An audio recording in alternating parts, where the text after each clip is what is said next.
Hello, welcome to Miss Clark Reads to You. We are in the Kindle version of Tuesdays with Morrie by Mitch Albom. We are on the third Tuesday we talk about regrets. So what we've done with the past through Tuesdays, the first Tuesday we talk about the world, and the second Tuesday we talk about feeling sorry for yourself, is I've stopped and I've given you my book Brain Heart Connections. So what I'm going to do this time is I'm not going to make any book, brain, or heart connections with you. Instead, what I will do is I'll read a little bit and I'll stop, and then you'll stop the video and you'll make a book, a brain, or a heart connection. And then I'll do it again, and then I'll do it again, so that by the end of this Tuesday, you will have 3 connections. The next Tuesday, I arrived with the normal bags of food: pasta with corn, potato salad, apple cobbler, and something else, a Sony tape recorder. I want to remember what we talk about. I told Morrie, I want to have your voice so I can listen to it.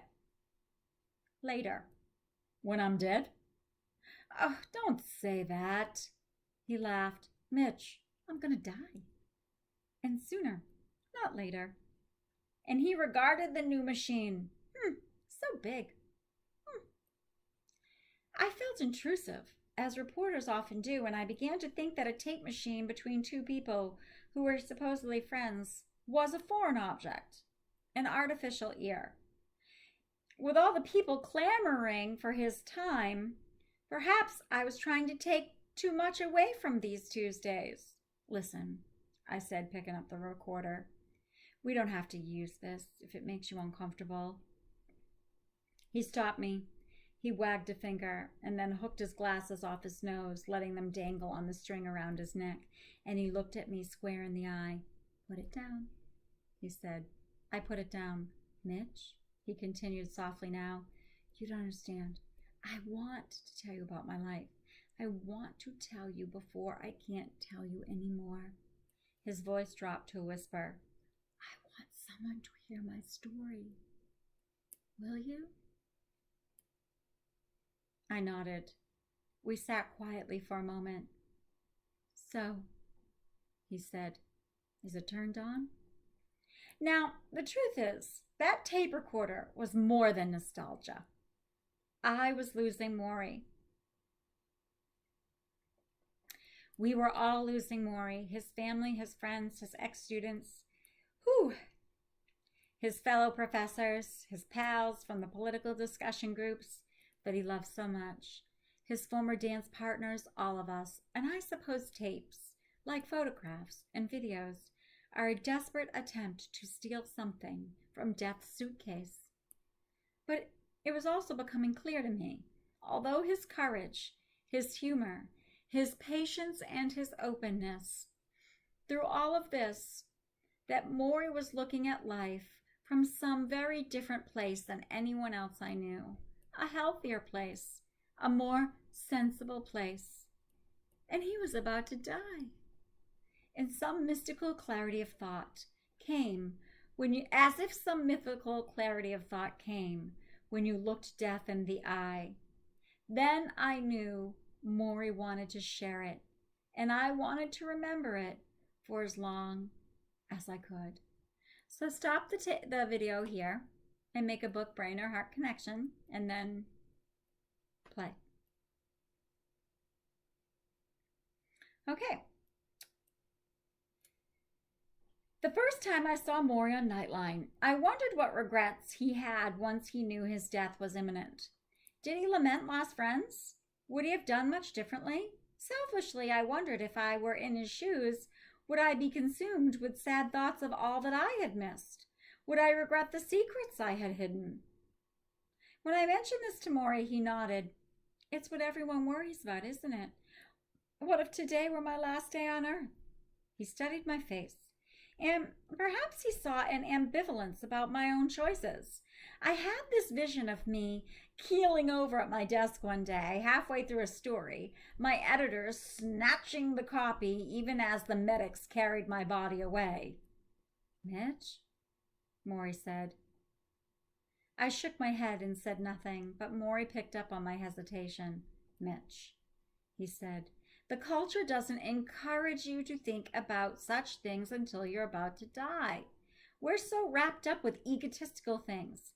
Career, family, having enough money, meeting the mortgage, getting a new car, fixing the radiator when it breaks. We're so involved in trillions of little acts just to keep going. So we don't get into the habit of standing back and looking at our lives and saying, is this all? Is this all I want? Is something missing? He paused. You need someone to probe you in that direction. It won't just happen automatically. I knew what he was saying. We all need teachers in our lives, and mine was sitting in front of me. Fine, I figured. If I was to be the student, then I would be as good a student as I could be. On the plane ride home that day, I made a small list on a yellow legal pad, issues and questions that we all grapple with, from happiness to aging, to having children, to death. Of course, there were a million of self-help books on these subjects, and plenty of TV shows, and $90 per hour consultation sessions. America had become a Persian bazaar of self-help. But there still seemed to be no clear answers. Do you take care of others, or do you take care of your inner child? Return to traditional values, or reject tradition as useless? Seek success, or seek simplicity? Just say no, or just do it? All I knew was this. Morrie, my old professor, wasn't in the self-help business. He was standing on the tracks, listening to death's locomotive whistle. And he was very clear about the important things in life. I wanted that clarity. Every confused and tortured soul I knew wanted that clarity. Ask me anything, Morrie always said. So I wrote this list. Death, fear, aging, greed, marriage, family, society, forgiveness, a meaningful life. The list was in my bag when I returned to West Newton for the 4th time.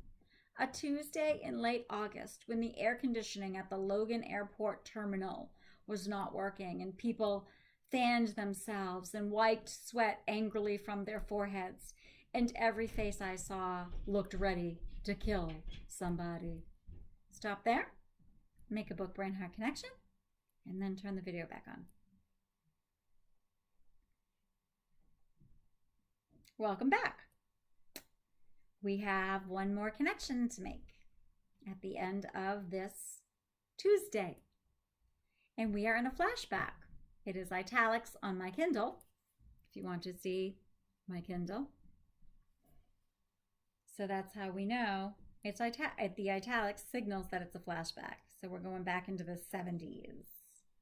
By the start of my senior year, I have taken so many sociology classes, I am only a few credits shy of a degree. Morrie suggests I try an honors thesis. Me? I asked. What would I write about? What interests you? He says.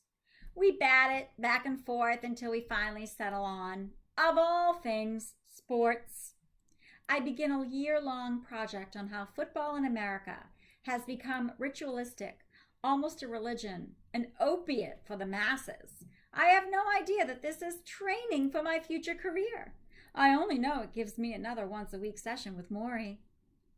And with his help, by spring, I have a 112-page thesis, researched, footnoted, documented, and neatly bound in black leather. I show it to Morrie with the pride of a little leaguer rounding the bases on his first home run. Congratulations, says Morrie.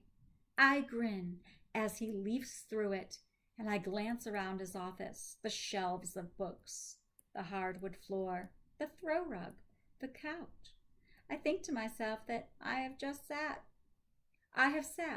just about everywhere there is to sit in this room.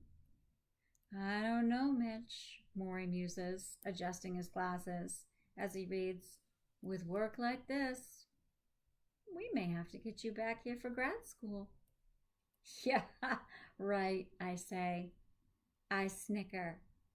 But the idea is momentarily appealing. Part of me is scared of leaving school. Part of me wants to go desperately. Tension of opposites. I watch Morrie as he reads my thesis and wonder what the big world will be like out there. All right, so we are going to be entering the audiovisual, part 2, where Ted Koppel returns, and I look forward to reading that to you. I hope you have a very nice day, and thanks for joining me.